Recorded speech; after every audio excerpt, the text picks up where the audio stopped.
But David Stern suspend me out of everybody 15 games. Everybody else got like 6 games, 7 games, shit like that. And I go speak to him like, why you do me like that? Let me tell you. Man, your rap sheet. A rap sheet?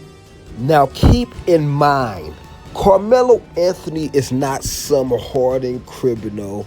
He's played basketball most of his life. Went to college at age 18, joined the NBA, if I'm not mistaken, age 20 or 21. So he's talking about a different type of rap sheet. Pay attention here. Look, NBA rap sheet. NBA shit. You want to be in the streets or you want to be in the NBA? This what he told you. That's what in his office. You want to be in the streets or you want to be in the NBA? You fucking with a corporation there. You're doing stop snitching. You're gonna leave that alone. Melo is absolutely being blackballed. He's one of the realest in it. He's one of those dudes that, you know, he ain't like me. He don't talk like brash and straightforward like that, but he has those morals and principles, you know? And another question is, while a guy like LeBron is walking around here like he's the face and voice of the players, how is he letting his banana boat brother hang out there in the wings and they go sign Jared Dudley and not Carmelo? If anybody watching this thinks that Jared Dudley can hold Carmelo's jockstrap, I'll slap him. I know who you with. I know where you live at. I know where they live at. I know when you close your eyes. I know when you wake up. Bam. So I'm like, you know, and I know what they doing. He's telling me, I know what they doing. Either tell them to stop or you got to cut them off. And I'm like, damn, like how the fuck? Like that's when I knew NBA was part of the feds. Do you believe Carmelo Anthony is being blackballed in the NBA? Yes, I do, because there are 450 people getting paid to play the sport this year. I would say even if you didn't like his game because it's mid-range based and felt like he didn't fit, he could still have a roster spot between 11 and 15. If him not to have that opportunity lets me know that they are not having him in the league, not just because of his play. You know what I'm saying? That's when I knew. They got him in there. And the little one with the little 4-5. He told me, he was just like, man, he said, I gotta make an example out of you. I gotta make an example out of you. Now alone, if this isn't alarming enough for you, it's one thing. But when you couple it in with the tricks of the trades that's going on in the NBA, and with all the other questions and all the other controversies and all the other conspiracies that go on with the NBA, something isn't sitting right. No way Carmelo Anthony should not have a job. He's back in the NBA now, but how'd he go so long without a job? In 2007, the NBA was rocked to its core. When the news hit that referee Tim Donaghy had admitted that he had illegally bet on games he himself had officiated. That's a fact. He said, I know everything. I know everything. They do be knowing everything. I know your whole crew. I know who's doing what. Got the best investigators ever. You know what I'm saying? Right. Well, I get it. If you giving me, if I'm giving you, you know, $100 million, I need to know everything. You know what I'm saying? And then that was, I didn't understand that at that point in time. It took me to be old, get wiser, to be like, damn, that motherfucker made sense. A couple years ago, they counted you out, man. Facts. They had you done. Finish. See, here's the thing. The word blackballed has a very significant and sinister connotation. I don't think, you tell me if I'm wrong, I think people don't want to bring him in there because it'd be unusual to put a player of his stature into the role that he would now fit, and that seems like it would be a strange move. I don't think they're blackballing because they think he's a bad guy. Blackball comes from the fact that there are 450 jobs at 30 NBA teams. He deserves to be on the roster. Everybody and their mom knew something was going on with Carmelo Anthony when he wasn't getting the job. We just didn't know what. And they know who they could trust or who they're suspicious of. The ones that just won't bend to their every need. Those are the ones that they're suspicious of. As you see, he blasted them, came out and put them on blast. Basketball is especially vulnerable to fixing in a way that other sports aren't. For referees, it's simple. To benefit one team, all they have to do is call fouls on the other team. And because fouls are so common in the game and so subjective and discretionary, fixing can be hard to detect. That's when I knew NBA was part of the feds. Baron Davis can make a shot from anywhere on the court. Is it magic or is it magnets? Tiny magnets placed on the ball, ensuring a strong attraction to the metal rim. Watch. And when Baron needs more magnets, Baron gets more magnets. Don't believe me? Watch the NBA playoffs and you'll see there's really no other explanation. That's when I knew NBA was part of the phase. Okay, the first one's Philadelphia versus Toronto. Look at the shot.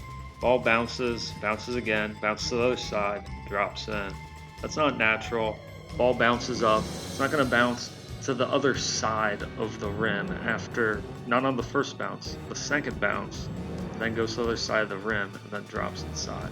It's just not natural. Is it magic or is it magnets? Okay, another game winner. Look at the shot. Okay, I'll slow it down. It's hard to see. Takes the shot. It's the ball sailing. The ball's short. And then you can see right about here, the ball pulls out and then it goes in. You know what's coming next, folks.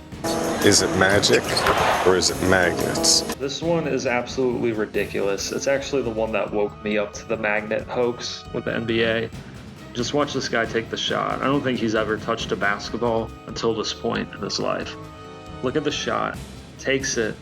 It gets stuck. Really? Have you ever seen that in your life? You know what's coming. Is it magic or is it magnets? This is another one that's absolutely ridiculous. I've never seen this in my life, even playing with flat basketballs in my backyard. Just never seen this before. The ball gets stuck to the front of the rim. Really? Is it magic or is it magnets? This one is Zion Williamson from his debut where he scored 22 points. Note that no one is covering him. Takes the shot. Looks short to me, but it still goes in. Again, you can see it when it looks like it's going to drop, and then it gets pulled a little bit and goes in. I don't know about you. That sure looks pretty fake to me. You know what I'm cutting to right now. Is it magic or is it magnets? Another Zion Williamson one. Again, Zion is not covered at all, and he takes the shot. It looks like it's going to the right, and then it pulls to the left and goes in the hoop. I'll play it again in slow-mo so you can see it. Ball looks like it's going to the right, pulls to the left, goes in for a swoosh. That looks pretty fake to me. Is it magic or is it magnets? Okay, this one is a fan. He misses the layup for $10. That's pretty bad. He takes a free throw for 100, and he's gonna airball the free throw. That's pretty bad, airballing a free throw. Bro, I did that in like 5th grade. He takes a 3-point shot and airballs it by a mile. He wasn't even close. So, I mean, the magnet, that ain't gonna help. You need to at least get it somewhat close to the rim for the magnet to work. But here he goes for the half-court shot. And, okay, he's dribbling. I don't think this guy's ever touched a basketball until this point. And look at that. He makes the half-court shot. Do you believe that? The guy that airballed a free throw makes a half-court shot on the first try? I don't think so. And you know what I always say. Is it magic or is it magnets? Well, that about covers it for this video. Thanks for watching. And I could make this video an hour long if I wanted to. There are tons of videos on YouTube with these magnetic balls getting guided into the hoop. Still not convinced, huh? Okay, let's dig a little deeper.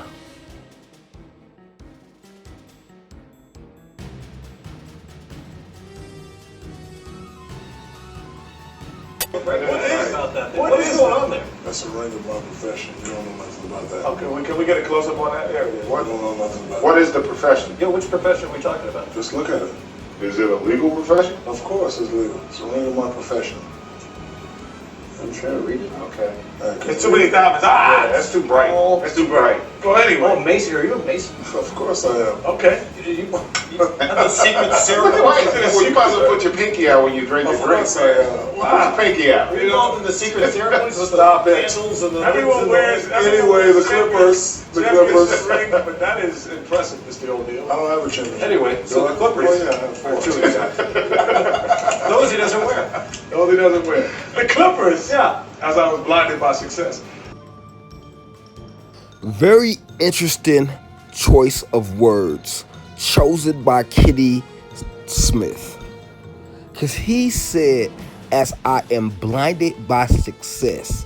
So he already equivalated the Freemasons with success. Then he said, I'm blinded, meaning you're shining. That's something these hip hoppers say a lot. Can't stop my shine, which means my push, my momentum. You can't stop the secret hand up my back. He asked then Commissioner David Stern about that shortly after the scandal broke. What does your gut tell you whether Tim Donaghy influenced the outcome of games by making excessive calls? We can't find it, and his fellow refs can't find it, and as best as we can tell, law enforcement can't find it. What's going on there? That's a ring of my profession. You don't know nothing about that. Okay. That's a ring of my profession. That's a ring of my profession. Profession. The promise or vow made on entering a religious order. The declaration of belief, faith, or of one's opinion. An occupation, trade, craft, or activity in which one has a professed expertise in a particular area, a job, especially one requiring a high level of skill or training. Profession.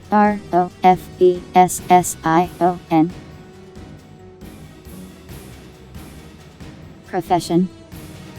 That's when I knew NBA was part of the phase. So I accept the prevailing view. But that conclusion had always seemed too convenient to some, including Phil Scala, the FBI official who busted Donaghy. He recently told ESPN the magazine's Scott Eden that Donaghy's claims he'd never fixed the game never really flew with us. These people move very clever. They never let the right thumb know what the left pinky is doing. They work on a strict need-to-know basis. If everybody knows the play, then everybody can stop it. It's always been Scala's position, and the FBI's as well, that Donaghy's officiating was at least subconsciously tainted by his wagers. Scala also says that NBA executives were eager to move on from the investigation, telling his agents it's impossible to fix NBA games. Did you catch that? The NBA was eager to move on. They didn't want to know if the rest of their refs was crooked. They didn't want a formal investigation because they already know the game is rigged, because they rigged the game. That there are too many red flags that would be thrown up. But Scala says when someone tells you something's impossible, you know they're full of. Although Donaghy admitted to betting on games as far back as 2003, the NBA investigation of Donaghy only analyzed 17 games he officiated in the 2006-2007 season. I am pretty positive that they selected the best games that will show his officiating being good. Now, I am sure of this because it's a billion-dollar corporation and they live by billion-dollar rules. And whenever that type of money is involved, then you got the numbers gangs involved. In its report, the investigators wrote that only one of those 17 games, Pistons and Nets on December 16, 2006, raised concerns that Donaghy's calls and substantial errors might have been aimed at favoring Detroit. And the call away from the ball, an offensive foul. That's 2 on Collins. You could tell by the reaction of some of these players. They're not all in on it. All they really need is a ref, 1 or 2 players, though I am sure that more than 1 or 2 players are involved in this madness. The team Donaghy's associates had picked to cover, which the Pistons did. But ESPN the magazine decided to conduct its own more complete analysis of all 40 games Donaghy officiated from the time he entered into an agreement with his co-conspirators up until the day their scheme fell apart. Tim Donaghy, outside official, made the call late. 10 of the games were blowouts and therefore discarded from the analysis. This actually explains a lot to me. Like, even though we know this is rigged, anybody with any type of education, anybody over the age of 10, if they study the NBA, they understand that it's fake. But it explains why there's so many blowouts. Even though fans don't want to see it, it's just easier for them to rig with blowouts. In 23 of the 30 games that were competitive, Donaghy's calls favored the team that his partners had wagered on. That's 77%. In only 3 games did his calls go against their team. The calls were even in the other 4 games. The odds of that imbalance occurring randomly, 6,155 to 1. Now, a new docuseries is raising fresh questions about who killed him and renewing calls for a retrial. In the summer of 1993, James Jordan was found in a swamp, shot and killed. His vandalized red Lexus found dozens of miles away. 2 childhood friends, 18-year-old Daniel Green and 17-year-old Larry Demery, were arrested for the crime. That's when I knew NBA was part of the feds.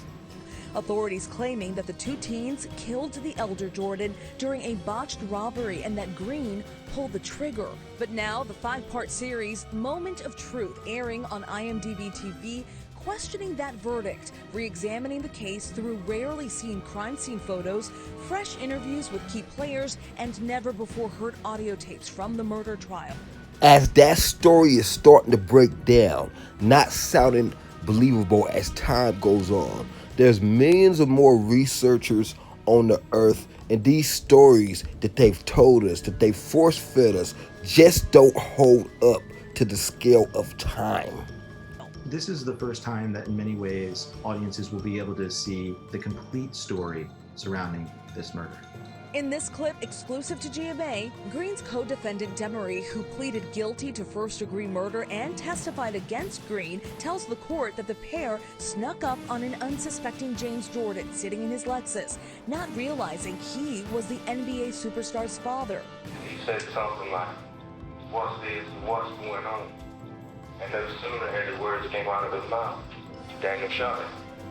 Daniel had went over to the driver's side of the car to look at the credit card and make it better. There's a lot was better on his side. And he made a statement to me. He said, "Damn, we killed Michael Jordan, Daddy." His testimony was key to Green's conviction, and this damning video didn't help. Green rapping, wearing Jordan's championship watch and all-star ring, gifts Michael Jordan had given to his father. Michael Jordan's dad, he got killed on the side of the road. Michael knew that. Michael knew that. They busted Michael. Michael ain't got no money. Michael broke. That's chump stuff. It was like a gambling thing or something. You know, gambling. Broke. But this is now we got this one Negro, so we don't have to get no more. His wife filed for divorce and they said, "He ain't got no money. Why y'all just stay there?" How did it come out? Because Michael Jordan, the restaurants he owned, he signed a contract where he would show up X amount of times a year, and they went to court and found he just had 2%. So when they busted him, shaving points. Then in the process, they said, "Oh wow, man, Magic Johnson's doing the same thing." So they said, "Oh, we're in trouble." That is basketball. So they made a deal. Magic, you say that you have AIDS and you're gonna get out. He kept gaining weight, man. Then the next thing you know, he was killed. Well, how come all them billionaire white folks that's dying from it didn't follow him? He never had it. Okay? And that big scandal with the basketball owner out there. Oh yeah, Sterling. Yeah, sure. That's a lover's quarrel. Absolutely. And he said, "And Magic, you ought to apologize to the black community," because you know Magic just get 2% of that. See how it works? Man, what is HIV? Yeah, what is it? Some say the greatest endorsement deal Magic Johnson ever signed. I'm saying, we're not going to act like his career didn't flourish. Bro, and he looks great. Take this AIDS, you go get some movie theaters. Because he looks incredible. He does look incredible. He does look incredible. Yeah. He does look incredible. He's not even positive in tests anymore. Wait, what? Yeah. I heard that. Yeah, if you give him a test for HIV, it comes up negative. because apparently these protease inhibitors and all these different things that they take to the different medications, you don't even test positive for HIV anymore. By the way, then listen, it was this older white dude, and I forgot what TV show I was on the set of, but he was explaining to me the whole situation with Magic, and he was like, the reason that they chose Magic was because they wanted to erase a lot of these stigmas. People thought that HIV and AIDS was a gay disease, and they needed like a alpha male, I guess, to have it, to kind of erase that stigma and to let people know that you can live with it. Like HIV, You mean AIDS. like they gave it to him? Well, this is what he told us. This is not, by the way, this is not a Charlemagne the God theory. All right? I'm telling you what somebody told me. What they said to me was Magic had got caught up in some type of scandal. And, I heard this. Underage, right? Yeah, and before the scandal came out, because the person that he was with was like allegedly some bigwig's child or something like that. And so they said, this is what you're going to do so we don't ruin you. I know a lot of people understand racism, but there's layers and levels to it. Now, this is a deeper level of racism, stating that Michael Jordan is our best player ever and he retired almost 30 years ago. But yet you got people like Skip Bayless saying LeBron can't be the best because of he's been beat. But then Skip Bayless turns around and says Tom Brady is the best, even though he was beat by Forrest Gump himself, Eli Manning.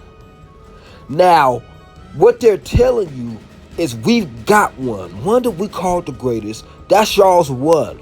There'll be no better than this. As good as you guys ever was the 90s. And that goes even deeper. Because in the 90s, there was a lot of blackness going on. And the whole world was going black. There's black sitcoms all over the place. And they made sure that they came in and put a monkey wrench in it like they do everything successful we have. Now, I want you guys to understand something about Mr. LeBron James. LeBron James, everybody sees it.